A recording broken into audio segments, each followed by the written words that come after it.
Sa gitna ng paghahanda para sa 2025 midterm elections ay ang paghahanda din ng Commission on Elections sa kauna-unahang parliamentary election sa BARM.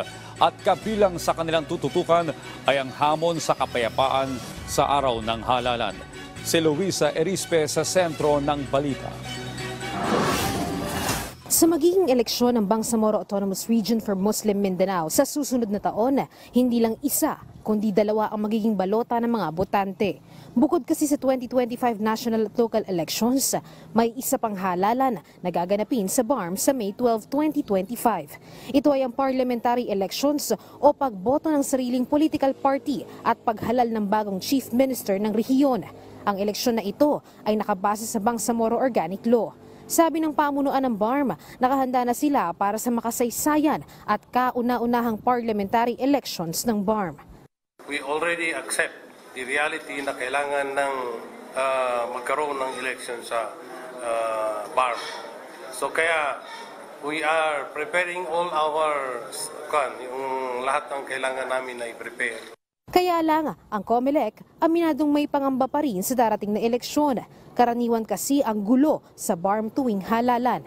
Pero sabi nga ng COMELEC, kung naging matagumpay ang plebisito sa Maguindanao del Norte sa pagbuo ng 8 bagong bayan, sana ganun din kapayapa ang magiging eleksyon sa susunod na taon.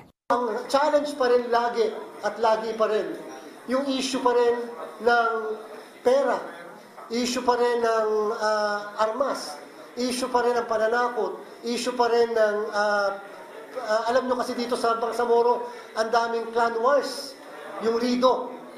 Yun ang nakakapigil sa pagboto kahit gustong bumoto ng mga kababayan natin. Sana pag mag-e-election, tigil muna ang lahat. Sana pag mag-e-election, wala muna lahat yung mga away at gulo na yan. Samantala, tiniyak naman ng gobyerno na kahit magkaroon na ng mga bagong halal na pinuno ang BARM, patuloy pa rin ang pagpapatupad ng peace process sa rehiyon. Kung sino man po ang manalo doon sa BARM election, tuloy-tuloy po yung Bangsamoro peace process. Kasi commitment po ng gobyerno po yan. So ang ano po namin, kung ano po ang magiging political issue, tama po ang sinabi po ni Chairman Garcia na it's a political decision. So ang ano po natin is just in case na matuloy po ang election. At tuloy-tuloy pa rin po ang peace process. Sa ngayon, patuloy pa ang accreditation ng mga political party na pagbobotohan para sa magiging parliamentary election sa BARM. Batay sa batas, ang mga mananalong representative ng mga partido ay ang boboto sa magiging susunod na chief minister ng rehiyon. Luisa Erispe para sa Pambansang TV sa Bagong Pilipinas.